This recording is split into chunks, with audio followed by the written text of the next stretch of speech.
Rabbits have a need to eat a lot of hay, and they need to eat timothy hay.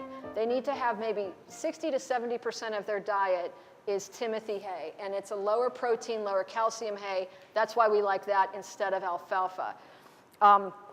So if we just give a lot of hay to them every day, we like to give a nice big pile, maybe the size of their body in the morning, and then maybe some more throughout the day and a lot at night as well. Just keep them eating and eating and eating so that they can keep moving things through their system. Rabbits are not able to throw up. It's a very unusual thing about them. So nobody likes to get sick. However, if you take something into your body that is poisonous or is somehow not good for you, it's protective for you to be able to throw up and get rid of it. Poor bunnies are not able to do that. So that if they eat something that's bad for them, the only way to get it out of their body is for them to pass it all the way through, or worse, to have a vet surgically take it out. And we really don't want that to happen. So because bunnies are constantly grooming themselves, they're always licking and licking and licking and grooming themselves and cleaning their feet. They're very clean animals. They take a lot of fur in. So they've got all this fur going through their system. More fur and more fur and more fur. So again, we have to give them hay so that that hay keeps everything moving through their system. So hay is the #1 thing that they need, and they need to have a lot of it. You know, some people are allergic to hay, and so they end up having to get rid of their rabbits because they're not able to have hay in the house because it makes them sneeze all the time. The next thing that they need a lot of, and every day if they can get it, is greens.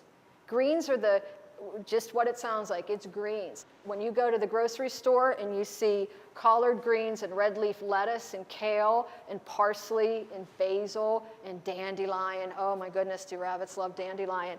That is what they need to be eating. They do not need to be eating carrots. Everyone thinks that carrots are so good for bunnies, and really what carrots are full of, sugar. Carrots are very, very high in sugar. I never give carrots to my rabbits. Some people will give small amounts of carrots to their rabbits, but I choose to err on the side of caution. So they have hay and they have greens. They can also have a small amount of pellets every day. You know, sometimes people just give the rabbits a bowl and they just dump the pellets in there, and they don't measure it out, and then their rabbits get overweight. And once the rabbits get overweight, they have all kinds of health problems. So what we want is a 5-pound rabbit to have a 1/4 cup of pellets a day total, no more than that. They'll eat 5 times that amount because they like pellets, but Bradley's about 4 pounds, so he gets just a tiny bit of pellets every day, and he loves them. The kind of pellets that we recommend in the Pittsburgh House Rabbit Club are plain timothy hay-based pellets. You know, you go to the pet store and you see these gourmet blend pellets.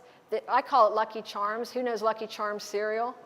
Well, it's Lucky Charms for rabbits, and it's very, very bad for them. You have a bag of pellets, and what else is in there? You see sunflower seeds and pieces of corn, and you see these little orange shapes and these little yellow shapes. Bunnies don't need any of that, and it's actually really bad for them. What they need is plain pellets. It doesn't look very appealing to us, but to them it's fine, and they need to be made out of timothy hay, and they need only a little bit of that per day. And then they also need some fruit. Tiny little amounts. I might give him 1 teaspoon of fruit a day, and that's it. Some people might, you know, cut a big piece of apple and give it to them. That's like us eating half of a birthday cake, and we don't need that much. They have a very efficient digestive system. They can live in the wilds of Europe in times where the vegetation is all dried up and survive on that because their system is so efficient. They take the food in, and they're sort of like cows. You know, cows eat, and then they digest some of their food, and then they throw it up again, and they keep chewing, and they have it go down again, and then it comes back up again. There's a lot of fur flying. Bunnies are not able to vomit it back up again, but they do something very interesting. They have a big organ in their body called a cecum.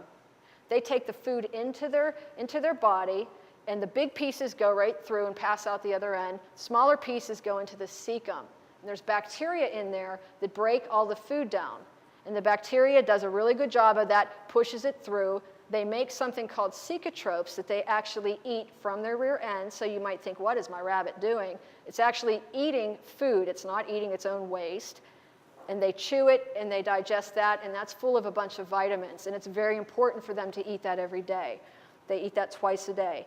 Well, if you give them the wrong foods, if you give them carrots too much, if you give them treats like yogurt drops, A lot of people give yogurt drops to their bunnies. Yogurt drops are sugar and milk. Bradley does not need sugar or milk. He does not need that. In fact, it would probably make him sick. Because once that goes into his body and the cecum bacteria go, oh boy, I've got some milk and I've got some sugar, I better blast a whole bunch of bacteria at that. All of a sudden, that whole cycle of him producing those cecotropes and having to re-ingest it gets messed up. And he starts having what we call mushy poops. And then they stick to his fur. I mean, it's just an awful thing. And then often you can find him hunched over in gas pain because his whole system gets bloated and full of gas, and then he won't want to eat at all, and then we have to take him to the vet, and that's scary for everybody. So that's how they eat. It's a really efficient system, especially for bunnies living out in the wild. And so even though he's living in suburbia now and he doesn't have to be that efficient, his body doesn't know any better.